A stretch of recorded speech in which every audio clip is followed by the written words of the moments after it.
Les titres de la semaine. Théâtre du bout du monde, en route vers New York. Summer Games, une première pour les collèges. Parade, retour sur un week-end de fête. Moi, je serai comme ces actrices de films américains, avec un rouge à lèvres bien dessiné. Bronx en scène, c'est un projet artistique mené par le Théâtre du bout du monde et le Théâtre Dream Yard Project de New York depuis bientôt 2 ans. Aujourd'hui, une quinzaine de jeunes Nantériens répètent avant de se produire à New York dans quelques semaines. On dirait les chaussures de ma femme. Alors, monsieur Denis, vous les aimez? Mais répondez à la fin. Eh, vous devenez folle. Vous êtes trop petite pour mettre ça. J'appelle vos parents. Elles sont géniales. Plus jamais on en portera d'autres. Plus jamais.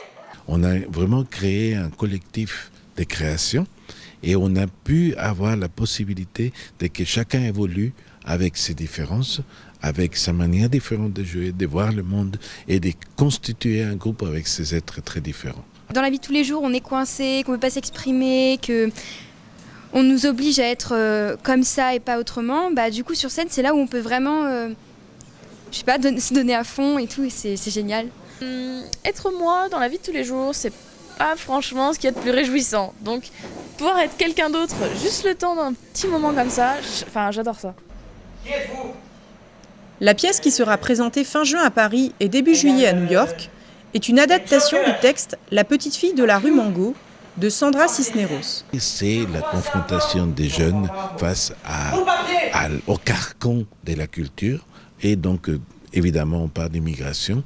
Évidemment, on va parler des problèmes générationnels et on va parler de l'évolution des filles, de la libération des femmes, une sorte d'hymne à la liberté. Tu sais que t'as des droits. Tes cauchemars peuvent prendre fin si tu le décides. Il a pas le droit de te cogner. Mais quel cauchemar? C'est rien. C'est le buffet. Les angles sont pointus et j'ai pas fait attention. Au-delà du projet artistique, Bronx en scène, c'est aussi un moyen de rapprocher des jeunes qui ne se seraient peut-être jamais croisés. Moi, je fais du théâtre au lycée, en fait, en option obligatoire et en option facultatif. Et là, c'est vraiment un projet où il y a une collaboration avec d'autres personnes qui ne parlent pas français, qui sont américains. C'est quelque chose qui relie un peu, plus quartier que pays, en fait. Pour financer le voyage à New York, le TBM a besoin d'un coup de pouce. Pour faire un don, rendez-vous sur théâtreduboutdumonde.com. Le 2 juin, les collégiens de Paul-Éluard, des Chenevreux et Victor Hugo avaient pris la place des basketteurs sur le parquet de Maurice Thorez.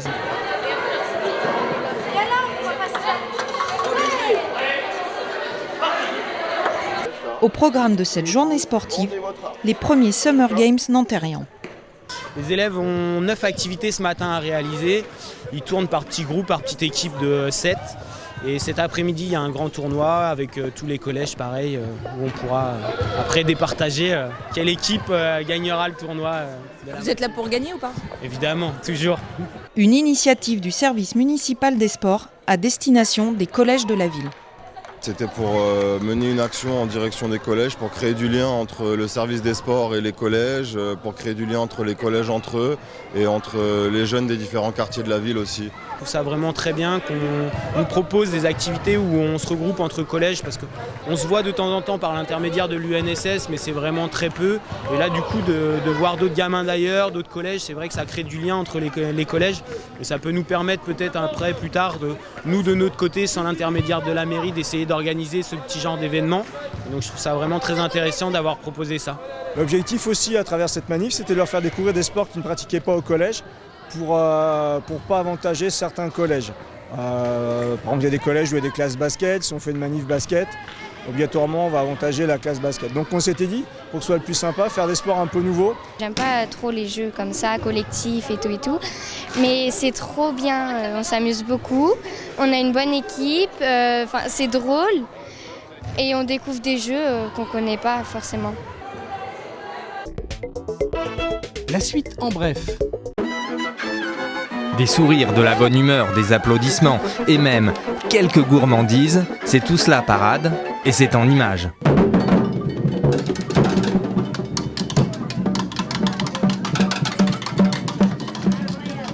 Le mois de juin ne serait pas vraiment le mois de juin sans Parade et son festival des arts de la rue.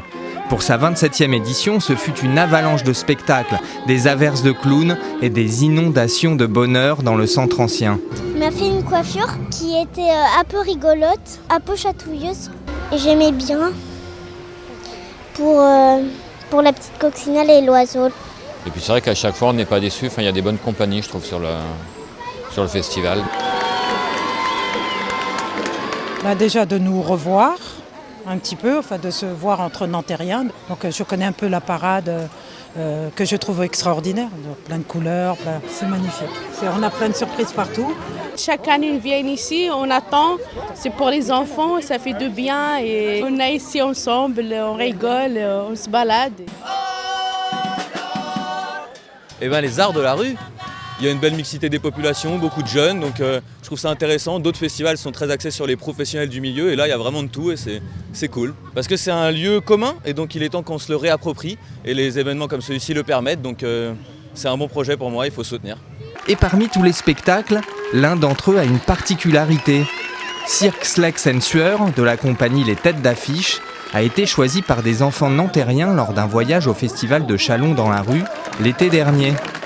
Alors moi j'ai retenu cette compagnie parce qu'elle était super drôle, elle était unique parce qu'on s'attendait pas à autant rire parce que c'était unique, ouais. On s'est mis autour d'une table et on a tous voté, on a argumenté tous les spectacles qu'on avait vus. Et les Têtes d'Affiche, il est sorti premier. On a aimé leur convivialité, leur sens de l'humour.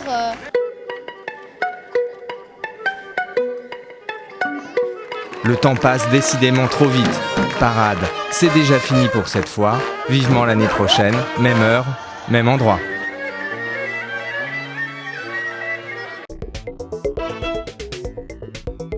Fête de quartier. Espace sport, village enfance, guinguette, restauration, animation pour petits et grands, c'est la fête au parc André Malraux, samedi 11 juin. Tout le programme se trouve sur nanterre.fr. Cathédrale Sainte-Geneviève. Le 12 juin, l'Office de tourisme propose une visite guidée de la cathédrale Sainte-Geneviève. Durée de la visite, 1h30 environ. Rendez-vous 5 minutes avant le début de la visite devant l'entrée de la cathédrale. Entrée libre et gratuite, sans inscription. Les infos au 01 47 21 15 49. Bien-être en terrasse. Du 6 juin au 8 juillet, l'Association des commerçants des terrasses de l'Arche organise le mois du bien-être. Durant 4 semaines, loisirs, culture, beauté, sports et moments conviviaux vous attendent le long des terrasses de l'Arche. Tout de suite, la question de la semaine. Dans le cadre de la quinzaine de la santé des jeunes, organisée du 13 au 26 juin, le sujet du harcèlement scolaire sera abordé. Comment y faire face ? Le harcèlement, c'est une violence répétée. C'est une violence qui peut se traduire sous forme verbale, physique ou psychologique. Il y a différents types de violences, mais souvent la victime, elle est isolée, elle n'a pas la capacité de se défendre. Si ces situations-là ont lieu dans le cadre scolaire, par exemple, il faut savoir qu'il existe un protocole qui s'appelle Non au harcèlement, qui est mis en place par l'Éducation nationale. Et du coup, ça veut dire que des personnes dans ce cadre-là ne doivent pas hésiter à se référer à des personnes ressources au sein de l'établissement. le CPE, l'infirmière scolaire, l'assistante sociale, un professeur, le principal, enfin voilà. Et du coup, déclencher ce protocole et accompagner la victime. Il faut aussi préciser que quand même le harcèlement, c'est un délit, donc c'est puni par la loi. Donc évidemment, un lieu ressource, c'est le commissariat, et notamment aussi l'officier de prévention du commissariat de Nanterre, qui est vraiment de bons conseils et qui va accompagner les victimes. Il y a des associations aussi, des services d'aide aux victimes pour tous les aspects juridiques, et puis tout l'aspect santé, la souffrance psychologique, physique aussi, que peuvent ressentir ces victimes. Il y a le médecin traitant, le centre médico-psychologique, évidemment l'espace santé jeune, qui est un lieu d'accueil, d'écoute, anonyme, confidentiel, gratuit. Donc on est là vraiment pour essayer de soutenir les jeunes, et on est assez préoccupé par ces situations-là. Merci de votre attention et prochaine édition le 13 juin.